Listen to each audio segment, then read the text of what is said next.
The next problem for America's oil boom is likely to be radioactive waste. It's a byproduct of hydraulic fracturing, aka fracking. It's the process of freeing oil and gas by pumping water and chemicals into the ground. What comes up are fossil fuels, but also sludge and other waste with a radioactive charge. Now, the radioactivity is relatively low and it's naturally occurring, but the stuff is not normally on the surface, and it's certainly not in vast quantities like those being produced these days. So public health officials are scrambling. They want to know the cancer risk tied to this kind of waste, and the states that are drilling, they want to regulate it. Trouble is that the EPA says there's not enough information to determine what level is safe in the first place.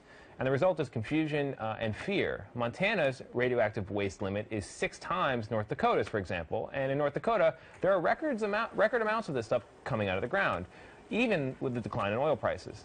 So that's been a major win for one dump called Oaks Disposal. It's the first and only dump in Montana to be approved to take this oil waste. But what about the people living nearby? Joining me now is Barbara Kubesh, whose family farm sits next to the new dump in Montana, and whose once private road is clogged with trucks that are evidently carrying radioactive waste. Her family dog ate some of this, which fell off one of the trucks, and died a few days later. Terrible story. Barbara, thanks for being on Greenhouse. Thank you. Nice to see you. Or I can't see you, but... Oh, I can see you, and so it's nice to see you. So, Barbara, tell me, how have things changed in the time since this dump opened up across from your family farm? Well, we were shocked, of course, when we first found out about it, and the way we found out was 24-wheelers coming through our yard, literally, because the house and the barn sit on opposite sides of the once quiet road.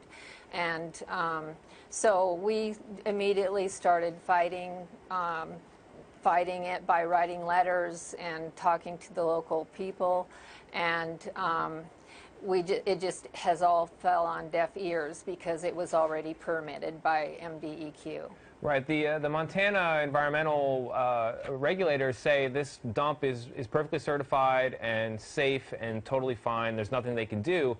But what's strange is that other states, like North Dakota, right next door, have vastly lower legal limits for this stuff, suggesting that maybe there is a problem. Right.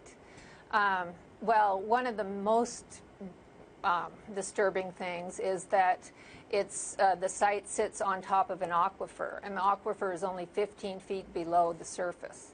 And it also sits on a hill, and so that will eventually go down into the stream and to Deer Creek, which leads to Yellowstone River.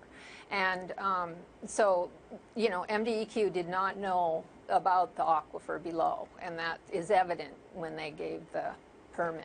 Tell me what happened to your dog.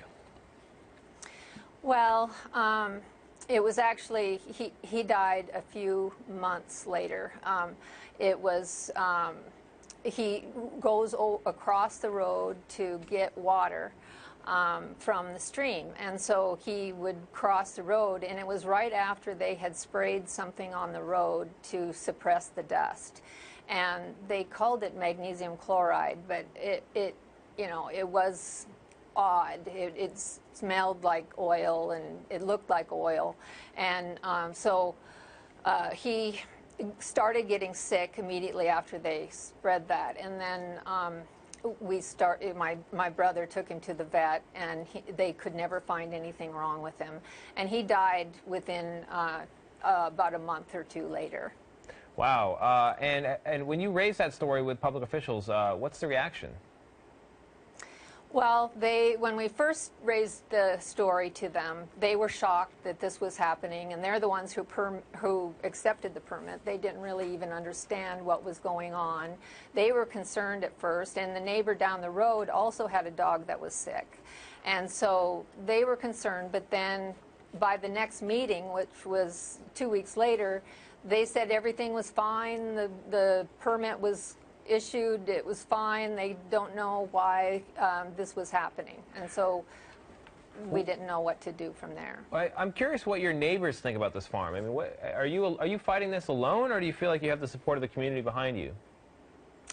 Well, for a while it was just us because we were the ones most affected, because the trucks were going directly I mean, it's 200 feet from our house. Wow.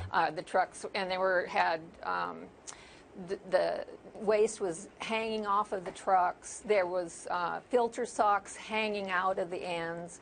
There was dust flying out of the trucks as they passed. There's been numerous spills on the road, and it's sort of remote in that there's about 3 or 4 other people but on the road, but they're further away from the road, so it wasn't affecting them like it was us. And you know, we were pretty much the only ones for a while, but now there's more people starting to get concerned because they live on the highway, and now there's been spills on the highway, fracking liquid spilled on the highway. Have you had any contact with the owner of the dump itself? Because I know he is a former Montana farmer himself. I think he grew alfalfa, maybe had some cattle as well. And you know, he's been telling the local press that you know, I care about this land as much as everybody else, and I wouldn't do anything to endanger it. I want this to be here for generations to come. Have you talked to him about your concerns? No, he doesn't really listen to other people. He's mostly in it for the money. It's obvious, and you know, he's just that type of person.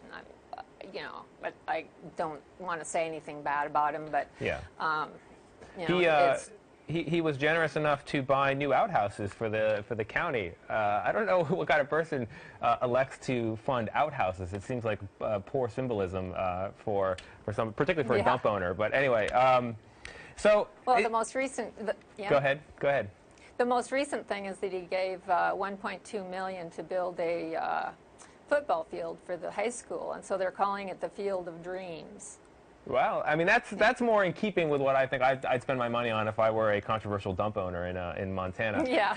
I'm curious what you think about the broader situation when it comes to radioactive waste disposal, because North Dakota has a very low limit for this stuff. Montana has a higher limit, and then nearby Idaho has a gigantic limit. It's like 100 times, more than 100 times the Montana limit. Does that make you feel more comfortable knowing that these other people, whatever your problems are, maybe they have it even worse, or maybe there's no problem at all?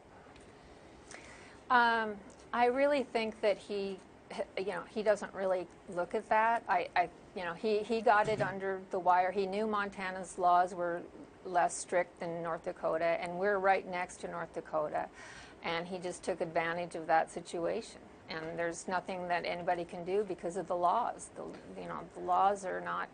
Nobody thought that there was going to be a radioactive, waste dump put in there. So when the laws were done, so we're running out of time, but I'm curious to know what your next steps are. You've been fighting this for more than a year now. The dump is open; it exists. What's next for you? Are you going to give it up? Are you going to continue? No, I'm still following it. I'm still working on different things, trying to. I've written letters to the governor. I've written letters.